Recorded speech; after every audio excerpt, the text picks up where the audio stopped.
അതെ, വെറും ഒരു ഗ്ലാസ് പുട്ടുപൊടി കൊണ്ട് രാവിലത്തെ ബ്രേക്ക്ഫാസ്റ്റിനും വൈകുന്നേരത്തെ ചായക്കൊക്കെ നല്ലൊരു കിടിലൻ പലഹാരം ഉണ്ടാക്കിയാലോ. നല്ല ചൂടുള്ള മൊരുമൊരുത്ത നെയ്പ്പത്തൽ. എല്ലാവർക്കും മാൾസ് ഫാമിലിയുടെ പുതിയ വീഡിയോയിലേക്ക് സ്വാഗതം. അപ്പോൾ ഇതാ നമ്മളിവിടെ നെയ്പ്പത്തൽ ഉണ്ടാക്കാൻ വേണ്ടിയിട്ടുള്ള സാധനങ്ങളൊക്കെ എടുത്ത് വെച്ചിട്ടുണ്ട് കേട്ടോ. അപ്പോൾ പുട്ടുപൊടിയാണ് എടുത്തിട്ടുള്ളത്. ഇത് നമ്മൾ കടയിൽ നിന്ന് വാങ്ങുന്ന പുട്ടുപൊടിയാണ്. അതാകുമ്പോൾ ചെറിയ തരികൾ ഉണ്ടാവും. പിന്നെ അതാ നമ്മൾ എടുത്തേക്കുന്നത് കുറച്ച് തേങ്ങ തിരികിയതാണ് കേട്ടോ. പിന്നെ നമുക്കിതിൽ വേണ്ടത് ഉള്ളി എരിഞ്ഞതും പെരിഞ്ജീരകമാണ്. അപ്പോൾ പെരിഞ്ജീരകം ആകുമ്പോഴായിരിക്കും കേട്ടോ കുറച്ചുകൂടെ ടേസ്റ്റ് കൂടുന്നത്. കുഞ്ഞുള്ളിയോ സവാളയോ എടുക്കാം. അപ്പോൾ നമുക്ക് ആദ്യം തന്നെ ഇതിന് വേണ്ടിയിട്ട് കുറച്ച് വെള്ളം തിളപ്പിക്കേണ്ടതുണ്ട്. അപ്പോൾ നമുക്ക് വെള്ളം നല്ലോണം ഒന്ന് വെട്ടിത്തിളച്ച് വരുമ്പോഴത്തേക്കും അതിലേക്ക് ആവശ്യത്തിനുള്ള ഉപ്പും ഇട്ട് കൊടുത്തൊന്ന് ഇളക്കിയതിന് ശേഷം കുറച്ച് നെയ്യും കൂടി ഇട്ട് നല്ലോണം ഒന്ന് ഇളക്കി വെള്ളം ഒന്ന് വെട്ടിത്തിളപ്പിച്ചെടുക്കാം കേട്ടോ. പിന്നെ നമുക്കിത് റവ കൊണ്ടും ഉണ്ടാക്കാം കേട്ടോ. നമ്മൾ വീട്ടിൽ പൊടിക്കുന്ന പുട്ടുപൊടിയാണെങ്കിൽ തരി കുറവായിരിക്കും. അപ്പോൾ ഇത് നമ്മൾ കടയിൽ നിന്ന് വാങ്ങിയ പുട്ടുപൊടിയാണ്. ഇനിതാ നമ്മുടെ മാവിലേക്ക് നമ്മൾ ചൂടാക്കി വെച്ചിരിക്കുന്ന വെള്ളം ഉണ്ടല്ലോ, അതേ ചൂടോട് തന്നെ ഒഴിച്ചു കൊടുത്തിട്ട് ഒരു സ്പൂണോ എന്തെങ്കിലും കൊണ്ട് മാവ് ഇതുപോലെ ഒന്ന് ഇളക്കി കൊടുക്കണം കേട്ടോ. എന്നാലേ മാവിൻ്റെ എല്ലാ ഭാഗത്തും ഈ വെള്ളം ഒന്ന് കറക്റ്റ് എത്തത്തുള്ളൂ. എന്നിട്ട് നമുക്കിതൊന്ന് ഒരു 2 മിനിറ്റ് വരെ ഒന്ന് അടച്ചു വയ്ക്കാം. ഇത് അടച്ചു വെച്ച നേരം കൊണ്ടുണ്ടല്ലോ നമുക്ക് നമ്മുടെ തേങ്ങയും ഉള്ളിയും ഈ പെരിഞ്ജീരകവും ഒന്ന് മിക്സിയുടെ ജാറിലേക്ക് ഇട്ടൊന്ന് ചതച്ചെടുക്കണം. നല്ലോണം അരഞ്ഞു പോകണ്ട. നമ്മളിതാണ്ട് ഈ ഒരു പരുവത്തിൽ അരച്ചെടുക്കണം കേട്ടോ. എന്നിട്ട് ആ സമയം കൊണ്ട് നമ്മുടെ മാവ് ഇവിടെ സെറ്റായിട്ടുണ്ട്. അതിലേക്ക് നമുക്കിനി ഈ നമ്മൾ അരച്ചു വെച്ചേക്കുന്ന ഈ തേങ്ങയുടെ മിക്സൊക്കെ ഇട്ടിട്ട് നല്ലോണം ഒന്ന് മാവ് ഒരു ചപ്പാത്തിക്കൊക്കെ കുഴയ്ക്കുന്ന പോലെ നല്ല മയത്തിൽ കുഴച്ചെടുക്കണം. ചൂടോടെ തന്നെ അങ്ങ് കുഴച്ചെടുക്കുകയും വേണം കേട്ടോ.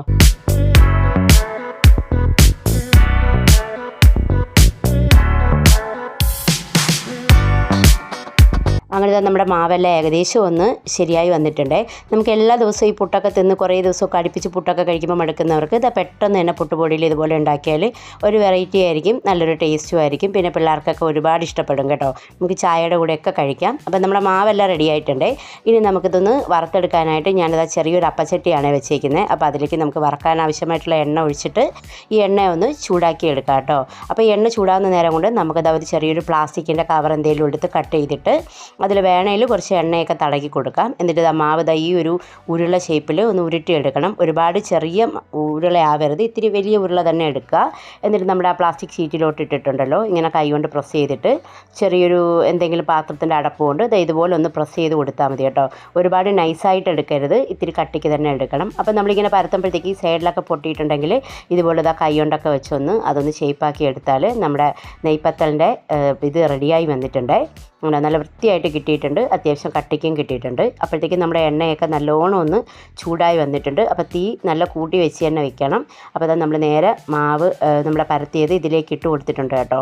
അപ്പോൾ ഇനി നമ്മളിതൊന്നും ചെയ്യണ്ട. അപ്പോൾ തീ നമ്മളതനുസരിച്ച് ഒരുപാട് കൂടുതലാണെങ്കിൽ ഒന്ന് കുറച്ച് കൊടുക്കണം കേട്ടോ, അല്ലെങ്കിൽ ചിലപ്പോൾ കരിഞ്ഞു പോകാൻ ചാൻസ് ഉണ്ട്. അപ്പോൾ തന്നെത്താൻ അത് പൊങ്ങി വരും. അപ്പോഴത്തേക്കും നമുക്കൊന്ന് തിരിച്ചിട്ട് ചെറുതായിട്ടൊന്ന് വേവിച്ചെടുക്കാം.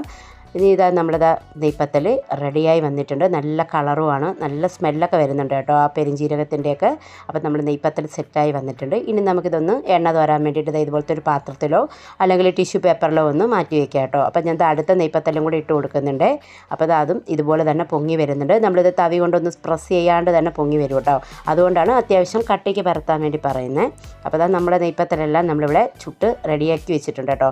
വളരെ ടേസ്റ്റിയാണ്. ഇതിൻ്റെ കൂടെ നമുക്ക് വേറെ കറികൾ ഇല്ലെങ്കിൽ വെറും ചായയോ കട്ടൻ ചായയോ വെച്ചും കഴിക്കാം. ഇല്ലെങ്കിൽ കറിയാണെങ്കിൽ ചിക്കൻ കറിയും എല്ലാ പച്ചക്കറിയൊക്കെ ബെസ്റ്റാണ്. അപ്പോൾ അത് നല്ല സോഫ്റ്റായിട്ട് കിട്ടിയിട്ടുണ്ട്. നമ്മുടെ കിടിലനായിട്ടുള്ള നെയ്പ്പത്തൽ റെഡിയായി വന്നിട്ടുണ്ട്.